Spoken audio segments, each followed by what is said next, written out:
పిల్లలు నిజంగా mobile addict అవుతున్నారు, టీవీకి అడిక్ట్ అవుతున్నారు. కారణం ఏంటంటే మనకు కావాల్సిన సమయాన్ని వాళ్ళకి సరిగ్గా ట్యూనప్ చేయలేకపోతుంది. దాని నుంచి మనం తీసుకొచ్చేసి కొన్ని ఒక క్యారమ్ బోర్డు పెట్టడం, వాళ్ళతో మనం క్యారమ్ బోర్డు ఆడడం, లేకపోతే చెస్ ఆడడం, లేకపోతే ఇది చేసి యాక్టివిటీస్ ఆడడం, మన టైం ఇవ్వడం, మన బిజినెస్ మనం ఉంటే వాళ్ళ బిజినెస్ వాళ్ళకి తప్పు వాళ్ళని కాదు అంటారు. మీరు ఒప్పుకుంటారా? ఒప్పుకోవాల్సిందే కదా.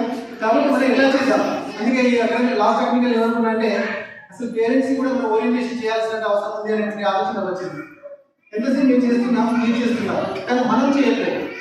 మీరు మీరే చేస్తున్నారు, మేము చేస్తున్నాం. ఒకసారి మీరు మమ్మల్ని తప్పట్టున్నారు, మేము మిమ్మల్ని తప్పట్టుకుంటాం. అది కాదు కావాల్సింది. మనందరం కలిసి చేయాల్సిన అవసరం ఉంది.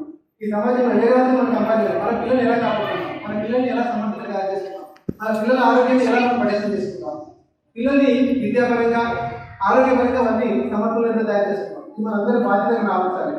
అందుకని ఇప్పుడు స్కూల్ స్టార్ట్ అయిన తర్వాత నాకు ఫస్ట్ ప్లాన్ ఏంటంటే పేరెంట్ ఓరియంటేషన్. మీరు మేము సమిష్టిగా అసలు ఏముంది, ఎక్కడ సమస్య ఉంది, ఆ సమస్యకి మూలం ఏంటి, ఆ సమస్యకి మూలాలు మనం ఎక్కడ పెట్టాలి, ఆ మూలాన్ని మనం ఎలా సమర్థవంతంగా నిర్వహించుకోవాలి.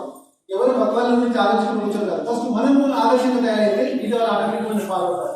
ఆ చేసే పనికి నేను శ్రీకారం చుట్టబోతున్నాను. మీరందరూ కూడా సమర్థంగా అంటే ఖచ్చితంగా సహాయపడాలని చెప్పేసి మనస్ఫూర్తి ఆలోచిస్తున్నాను.